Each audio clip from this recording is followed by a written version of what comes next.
বাঙালি মানেই তো মাছ। Welcome back to my channel. তোমরা দেখছো বাঙালি স্পেশাল রেসিপি।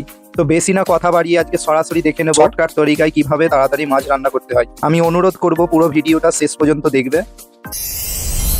এতে হালকা হলদি গুঁড়ো, লঙ্কা গুঁড়ো আর সামান্যতম নুন দিয়ে ভালো করে মাখিয়ে নেব। যতক্ষণ মাছ মাখানো হচ্ছে, তোমরা যারা নতুন দেখছো আমার চ্যানেলটি, অবশ্যই চ্যানেলটিকে সাবস্ক্রাইব করে নাও। আমি একটা ননস্টিকের কড়া নিয়ে নিয়েছি। তো কড়াটি গরম করে নেবার পর এতে তেল দিয়ে দিলাম। তেল থেকে যখন ধোঁয়া উঠবে তখনই মাছগুলো ছাড়বে, না হলে কিন্তু মাছগুলো গুঁড়ো হয়ে যেতে পারে।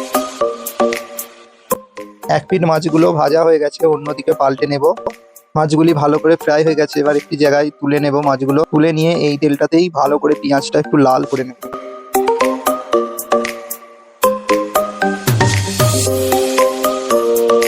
পেঁয়াজ লাল হয়ে গেছে, এবার একটু আমি রসুন পেস্ট দিয়ে দিলাম। এখানে আমি 1 চামচ গোটা জিরে দিয়ে দিচ্ছি। এটা ভালো করে নেড়ে নিচ্ছি। নেড়ে নেবার এতে টমেটো কুচি আর 2টো কাঁচা লঙ্কা দিয়েছি। এখানে সব রকমের মশলা দিয়ে দেব। কড়াইশুঁটি দিচ্ছি। কড়াইশুঁটিগুলো ভালো করে ফ্রাই করে নেব। মাঝে মাঝে জল দিয়ে নেড়ে নিতে হবে, কারণ তলায় বসে যাবে না হলে। ফ্রাই করে নিয়েছি, এবার সব রকম মশলা দিয়ে দেবো। এখানে আমি কাশ্মীরি লঙ্কা গুঁড়ো, হলদি গুঁড়ো, ধনে গুঁড়ো, জিরে গুঁড়ো সব রকম মশলা দিয়ে ভালো করে কষিয়ে নেব। 2-3 বার জল দিয়ে আমি কষিয়ে নিয়েছি।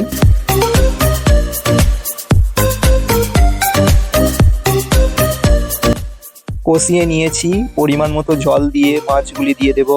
মাছগুলি দেওয়ার আগে অবশ্যই নুনটি চেক করে নেবে। ওপর থেকে একটু ধনেপাতা ছিটিয়ে দিলাম। এবার ঢাকনাটি দিয়ে 5 মিনিট ফুটিয়ে নেব। তো আমাদের মাছ রান্না রেডি হয়ে গেছে। তোমাদের কেমন লাগলো অবশ্যই কমেন্ট করবে। নতুন কিছু রেসিপি চাইলে অবশ্যই কমেন্টে জানাবে।